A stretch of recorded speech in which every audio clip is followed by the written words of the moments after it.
there are no files and it's all shut. Thank you, goodbye, nothing to see here.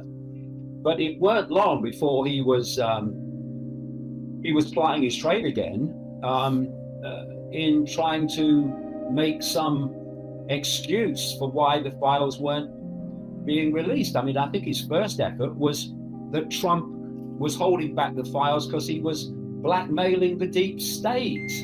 And then I saw another one where the question was, is Trump being blackmailed by the deep state? I mean, talk about disappearing up your own backside. When you've got to face the bloody facts. And they are that Epstein and Trump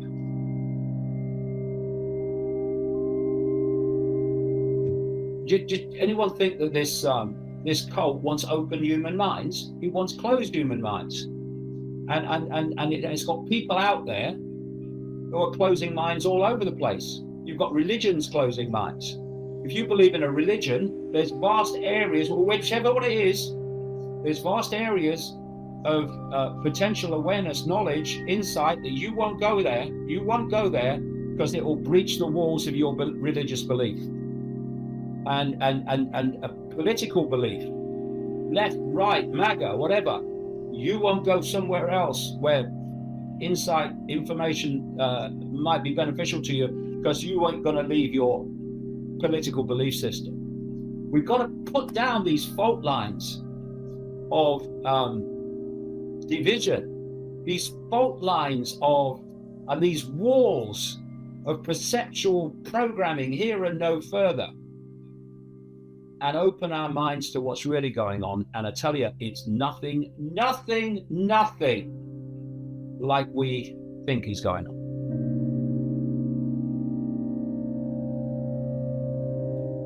You're making offerings to the gods. What do the gods get out of it? And then big pennies start to drop. The whole banking system start to drop. When you realize that these entities in this astral dimension, which interpenetrates ours, are feeding off low vibrational human energy.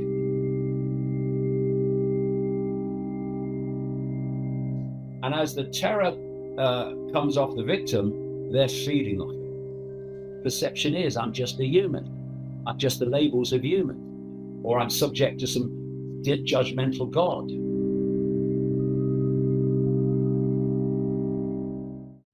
Hello, everybody. This is our 7th interview with David Icke. We've been reading his books for years.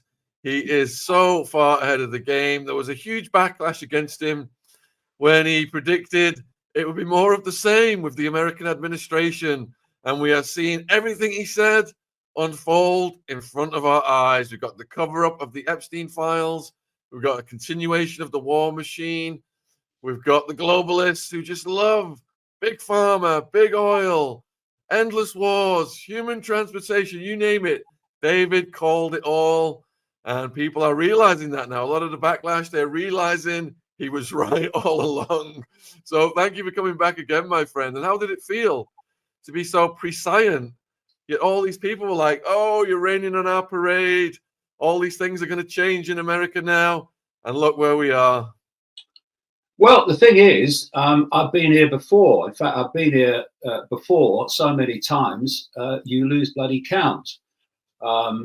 When I first started talking in the 1990s, the early 1990s, about the fact that there was a global network, which I call these days the global cult, that was dictating through its web the direction of the world towards greater and greater dystopia and all the stuff that went with it.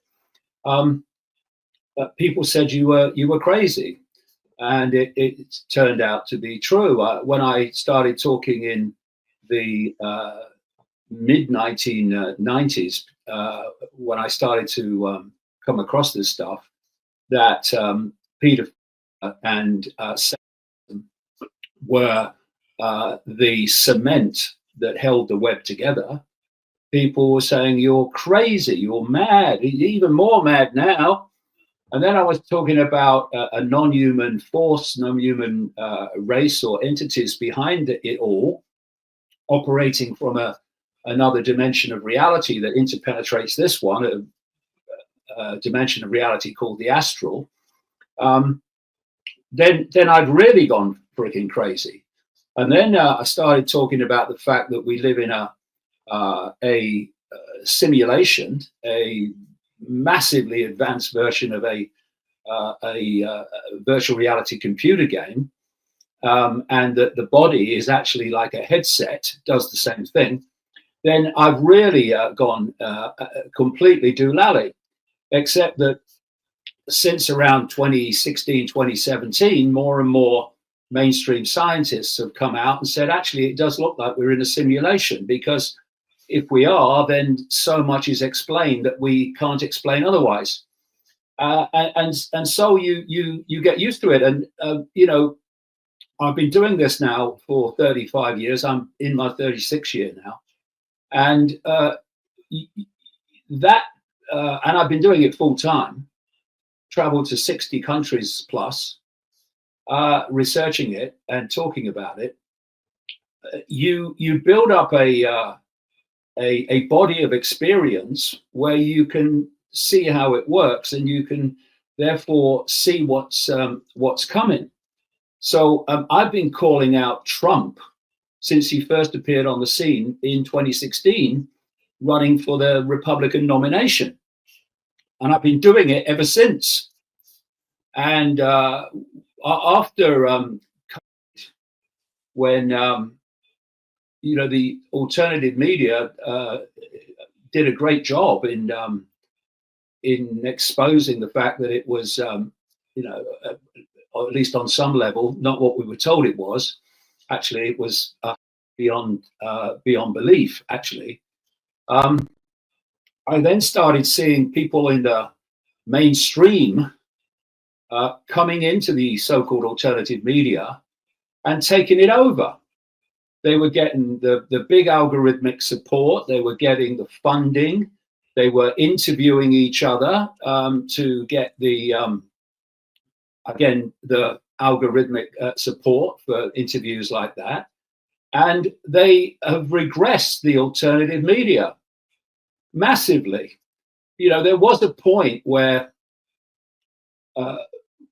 people did, in the alternative, understand that we live in a one-party state, that it doesn't matter, as they used to say when I first traveled America in the 1990s, it doesn't matter who you vote for, the government still gets in. And what we've regressed to, and I think it's, well, I don't think, I'm absolutely certain it's systematic, is to the deep state, as they call it, which is just a national expression of this global cult, is the Democrats in America. It's not the Republicans and the Democrats anymore, it's the Democrats. And we've gone back into this absolute diversionary illusion that we have political choice. So it's not a case of which political party you choose to vote for. It's the fact that they're both expressions of the same force in the shadows, but they present themselves in different ways because they have different target audiences. So, for instance, you have had the real goal all along, as I've been pointing out for decades, is to fuse artificial intelligence with humans, the human brain, so that artificial intelligence becomes the human mind and dictates what you think and feel. And that the entire system is designed to be controlled by AI, which can be centrally controlled as a result of that, even globally. And I was observing how the so-called woke on the left, it's not the left I grew up in, but the woke left, was kind of going along with it. They were buying the whole technological revolution, and they were therefore subjected to the hard sell of your Gateses and your Schwabs and your Ray Kurzweils at Google, that if we fuse with artificial intelligence, we will be gods, and it's the next stage of human evolution. But on the other side, there was a group of people gathering in number, which in part had become known as the MAGA, who were skeptical about that. So there had to be a way of getting them on board. And along comes Trump, especially in the second term. And exactly what I said would happen. He's going to be a front man in this second term for the AI oligarchs, your Ellisons and your Sam Altmans and your Musks and your other people, Peter Thiel, big time, to sell AI to the MAGA, and doing so by telling them what they want to hear, and then behind that smokescreen, bringing in all this AI stuff, which is exactly what he's done right up to this week. It took 2 days after Trump's second term began for him to wheel out Larry Ellison and Sam Altman in the Oval Office to announce this up to $500 billion AI expansion. He's just brought out another statement about AI in which the whole story is the same, of expanding and expanding more and more of use of AI. And it's blatantly obvious now. He's just brought in a tracking of a health tracking system that he wants to introduce. And you've got Peter Thiel at Palantir, this company that was created with seed money from the CIA, and provides surveillance equipment and data monitoring equipment and technology for the military and intelligence agencies, not just in America either. And he wants to create this unified database, which can be, again, centrally controlled, and you can find out everything about everyone from a central point. And so it's all happening. And what they've been doing is telling the MAGA base what it wants to hear. We're winning, and then bringing this stuff in on the sly and justifying it in ways that appeal to the MAGA base. So you want to stop immigration? Okay, well, we need IDs then. We need digital IDs. We need this digital tracking to make sure we know who's in the country. Oh, well, I don't like the digital and I don't like the AI, but what if it will stop immigration? And it's so blatantly obvious to me, and was before he came to office, what the game was. And so what's thrown a spanner in the works, although it's a great diversion from the AI thing as well, but what's thrown a spanner in the works is this refusal to reveal what the government knows about Epstein. And that's been something that has made his base, not the inner core, which is a cult. It's a cult. He's a cult leader. He's a Jim Jones. Can't do any wrong, even when he does. But his softer support, and even some of his not so soft support, has started to drift away in relation to this. Because as I've said, since 2016, Donald Trump is not fighting the deep state. He's an asset of the deep state. He's just presenting himself as opposition to pull in those that oppose the deep state. And it's blatantly obvious. And when I've seen your these people that have come in from the mainstream since COVID, because, you know, to an extent, the alternative media was getting out of hand in terms of circulating information that people needed to hear. So you had to put a lid on it. And you don't necessarily have to put out people who are knowingly putting a lid on it, although there are some that are doing that. You just have to put people that know next to bugger all out there, promote them, give them great algorithmic support, and let them do their thing, which is to tell people that the conspiracy is only about politics. Actually, it's even about the Democrats now, and finance, when the real conspiracy is fantastically, almost, for most people anyway, unimaginably greater than that, to the very point that the foundation of the conspiracy is actually experiencing a reality that's actually nothing like the reality we think we're experiencing. That's the whole basis of it. It's a long way from Trump or Harris or Biden or Obama, but that's the real conspiracy.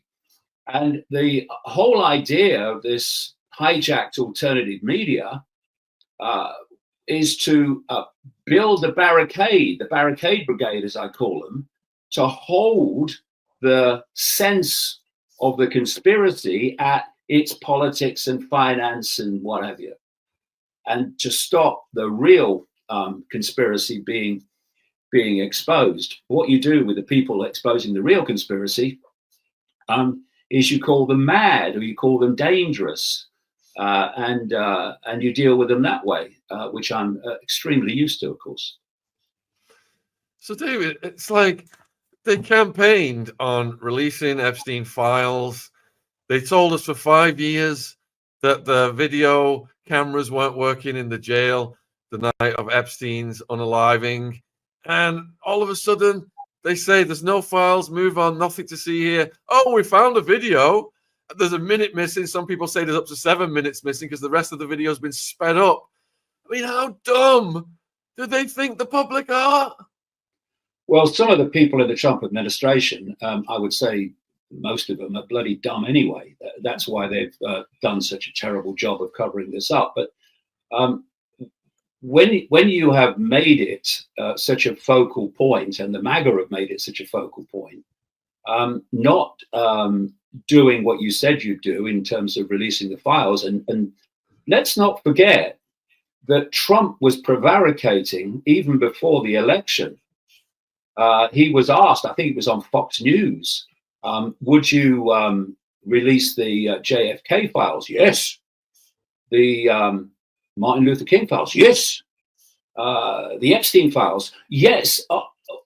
Well, a bit different with them. Yeah, I bet it is, mate. Because what's sickened me, Shaun, about the hijacked alternative media, and there's some fantastic people in the alternative media, fantastic people doing some fantastic work. But I'm talking about those that get all the algorithmic support, that don't get shadow banned, and are basically the stars of the new alternative media. And the way they have sought to cover, I'll call it the MAGA media now, because that's what it is. They've sought to cover Trump's back. I mean, you know, you had Alex Jones, who I think has been an absolute bloody disgrace to the alternative media now for a long time, with his Trump support and his efforts to explain away the otherwise unexplainable, and to defend the indefensible. But he was almost in tears when the announcement was made, as you say, that there are no files and it's all shut. Thank you, goodbye, nothing to see here. But it weren't long before he was plying his trade again, in trying to make some excuse for why the files weren't being released. I mean, I think his first effort was that Trump was holding back the files because he was blackmailing the deep state. And then I saw another one where the question was, is Trump being blackmailed by the deep state? I mean, talk about disappearing up your own backside. When you've got to face the bloody facts. And they are that Epstein and Trump were close friends for 10 to 15 years. And Trump would have known what Epstein was doing. I mean, below, but did nothing. And the latest thing, when he was on the plane, I think he said it when he was in Scotland as well, was that he ditched Epstein when Epstein started taking his staff from Mar-a-Lago, young girls. And he was asked if he was talking about people like Virginia Giuffre, formerly Roberts, and he agreed he was. Well, that happened, in 2000, and it was involving not Jeffrey Epstein directly, but Ghislaine Maxwell, who approached Virginia at Mar-a-Lago. And Epstein was invited to Trump's wedding in 2005. 5 years. And by the way, the 5 years when most of the allegations against Epstein, that 5 years they relate to. And it was a property deal that brought an end to their relationship when Epstein claims that Trump screwed him in a property deal in Palm Beach. But the whole story makes no sense. You've got all these videos of them together, these pictures of them together over a period of time. He lives Epstein about a mile down the bloody road from Mar-a-Lago. There's no way that Trump didn't know what he was doing, and he did nothing. I mean, at that level alone, we can take it as read. Anything above that, well, we'll see. But the whole story is obviously, I mean, it's like the Wall Street Journal ran a story about the fact that in May, the Department of Justice told Trump that he was in the files, he was in the documents. And suddenly it went from the files don't exist to the Democrats have adopted them. Oh, you mean they put your name in, Donald? Oh yeah, Democrats did that. Yeah, oh come on, man. But you know, when I read a book. It was first written during the first term of Trump, but it's ever so relevant to the second. It's called the Cult of Trump, and it's written by a guy, Steve Hassan, I think his name is, who was a Mooney. He was in the Mooney cult a long time ago, and I think he got quite high in the Mooney cult, and then eventually, in his words, he got deprogrammed. And he then went on to study to become a psychologist, psychiatrist, specializing in freeing people, freeing their minds from cults. And he wrote this book, The Cult of Trump. There's things in it that I don't agree with on other things, not Trump. I think he sees cults everywhere, but to an extent. But on Trump, the guy is absolutely spot on. He's a cult leader. And what happens with your Jim Joneses is the cult members become so mesmerized by them that they'll make an excuse for their behavior, however bad it is. And that's what we've been seeing. I hope you're enjoying the podcast. It's a word from my sponsor, Shopify. When I started this podcast, there were a lot of things I had to figure out on my own. Algorithms, guest booking, marketing.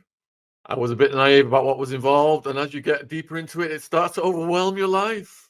Finding the right tool that not only helps you out, but simplifies everything can be such a game changer. For millions of businesses, that tool is Shopify. Shopify is the commerce platform behind millions of businesses around the world, from household names like Mattel and Gymshark to brands just getting started, such as my co-host Ron's Pokemon business. Get started with your own design studio of hundreds of ready-to-use templates. Shopify helps you build a beautiful online store to match your brand style. Accelerate your content creation. Shopify is packed with helpful AI tools that write product descriptions, page headlines, and even enhance your product photography. Get the word out like you have a marketing team behind you. Easily create email and social media campaigns wherever your customers are scrolling or strolling. And best yet, Shopify is your commerce expert with world-class expertise in everything from managing inventory to international shipping to processing returns and beyond. If you're ready to sell, you're ready for Shopify. Turn your big business idea into with Shopify on your side. Sign up for your $1 per month trial and start selling today at shopify.co.uk/Shaun, SHAUN. Go to shopify.co.uk/Shaun, shopify.co.uk/Shaun. Link in the description if you're watching on YouTube. Thanks for supporting our sponsor. Back to the podcast. There are people in the MAGA who voted for Trump who are going, hold on a minute, this is outrageous. I'm not having this. Fine. Good reaction. But there are others, the real inner core, who are running around making excuses for him.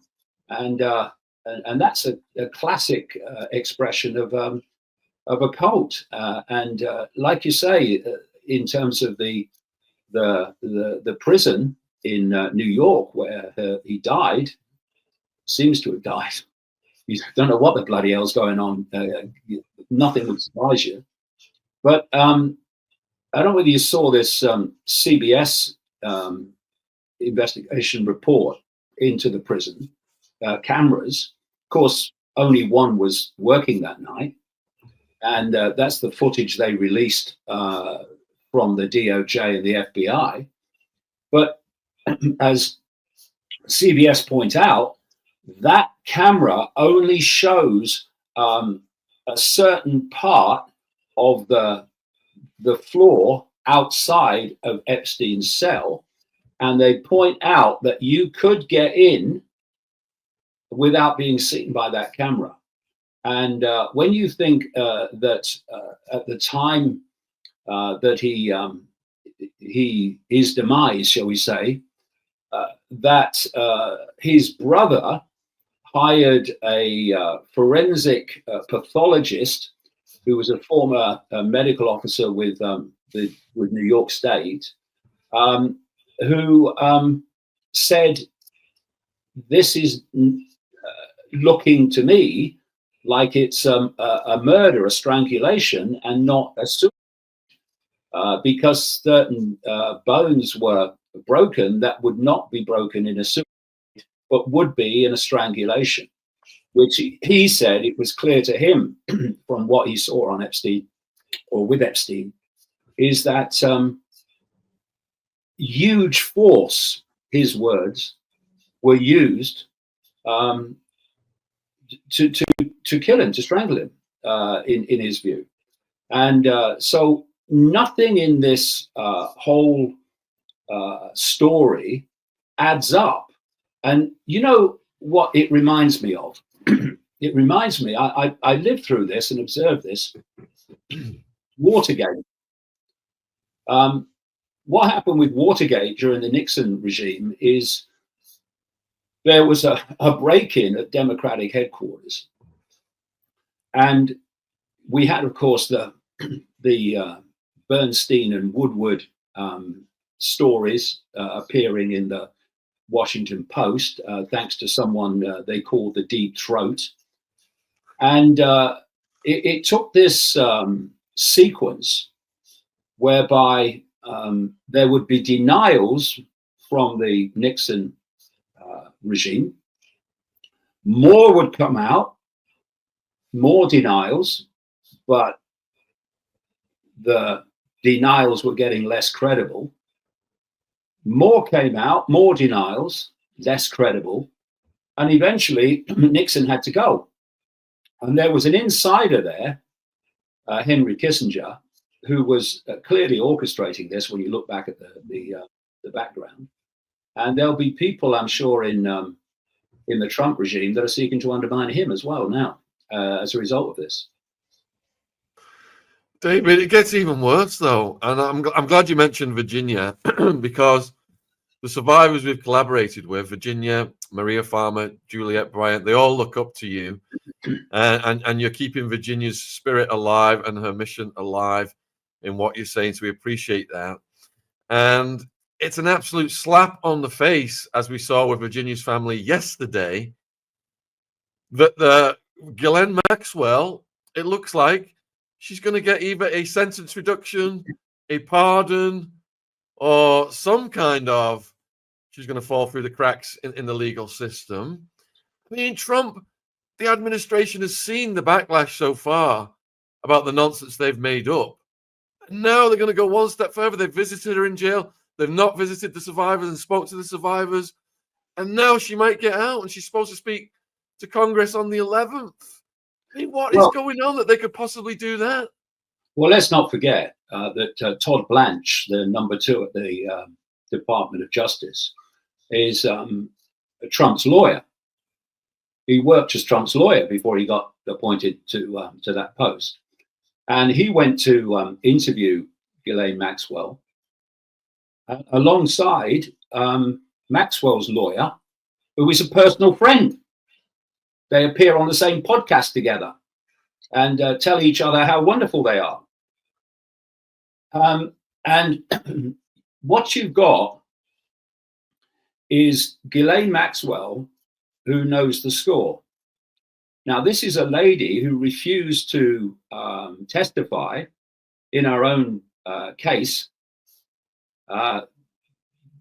because she, I guess, didn't want to incriminate herself.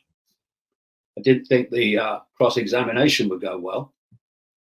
And now suddenly she is apparently willing to talk. Now,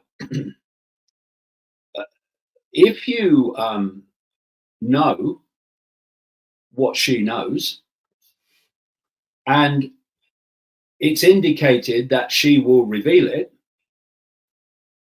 and what she will reveal will be dependent on whether she gets a pardon or not, or whether she gets leniency or not, then you want to keep her on side. And I found it interesting that Michael Wolff, the not just the many times biographer of Trump, but also interviewed Epstein at length, hours and hours and hours and hours of tapes, he said, that because I think Epstein wanted him to do a book on him. That what Wolff said is that his contacts in the White House say that they believe that the letter said to be between Trump and Epstein and his 50th birthday, orchestrated by Ghislaine Maxwell, was leaked by the family, the Maxwell family, to, in Wolff's words, be a shot across the bow to the Trump and Trump regime to say, we've got stuff, what are you going to do about it, in effect? And it was in the aftermath of that letter being published by the Wall Street Journal, that of Murdoch, that suddenly Todd Blanche is dispatched to a jail in Florida to interview Ghislaine Maxwell. I mean, what we have to do is keep our eye on the ball see what makes sense and what doesn't of the evidence, become aware of the evidence. And also, this is crucial, absolutely crucial. And it's what has done for the mainstream of the alternative media. If you're a journalist, and you know, I've been a journalist since the 70s. I'm just a different kind since 1990. I don't have editors to say that can't be published. But if you're a journalist, the last thing you are is politically partisan. That is the end of you as a journalist, because now you're not filtering the evidence and saying, okay, what do I make of this evidence? You're filtering it through your political allegiance. And when an alternative journalist, in brackets now, or in quotes, like Alex Jones, is extraordinarily partisan towards Trump and Musk too, there's no way that you are going to dispassionately look at the evidence if it's bad for your guy. You might have to admit a few things because it's so blatantly obvious, but you're going to try your best you can to spin it. And when I look at this hijacked alternative media, I look at the Russell Brands, I look at the Weinsteins, I look at Tucker Carlson and these people who basically, with others, got Trump in the White House the second time. Without them, it wouldn't have happened. And why did this hijack happen? And like I say, I'm not saying that everybody's done it because they know what they're doing. A lot of them, most of them, are just promoted because they don't know what they're doing. But they have a limit on how they see the world and what they'll talk about. And also, if you can make them financially dependent on supporting Trump and the MAGA way of seeing the world, then you got them financially as well. It's like, what is it? There's a guy called Upton Sinclair who said words to the effect, it's hard to get people to see something when their salary depends on them not seeing it. And so what you've had is this partisan MAGA media who have promoted a candidate. There's others. The guy called Ian Carroll promoted Trump. They all did. Candace Owens, for a very long time, was a Trump promoter. And she was an Israel promoter before she changed tack. And so you can't be a journalist, a dispassionate journalist, who is dispassionately looking at the evidence and calling out falsehoods, whoever is the source of the falsehoods, if you are in any way a partisan supporter of one political side. And like I say, I'm always come from, since the early 1990s, the position that it's a one-party state, and therefore they're both vehicles for the same end. And I'll give you an example of that. You had, like I say, the Gateses and the Kurzweils and the Schwabs pushing how wonderful it will be if we confuse humans with artificial intelligence. And then you've had Elon Musk. And Elon Musk came along, and there were people in the alternative media that were calling him out as a transhumanist who was pushing the AI agenda. And then he bought Twitter. No, he was allowed to buy Twitter because they were saying, and it was true, the deep state controls Twitter, and what can be said on it and who's allowed on it. Yeah, true. So that means the deep state had Twitter exactly where it wanted it, right? Oh, yeah. Well, we're going to release the the Twitter files, just to show you, yeah, the deep state controlled it. Okay, so why did they sell it to Musk then, who was the self-proclaimed free speech absolutist? He's not, but he proclaimed it. And what happened as a result? I knew it was a scam when he bought it, because I've been tracking Trump for years. Musk, well, Trump as well, but Musk for years before that. And I could see how these companies were ticking the boxes of the World Economic Forum agenda, and World Economic Forum is just a front for the global cult anyway.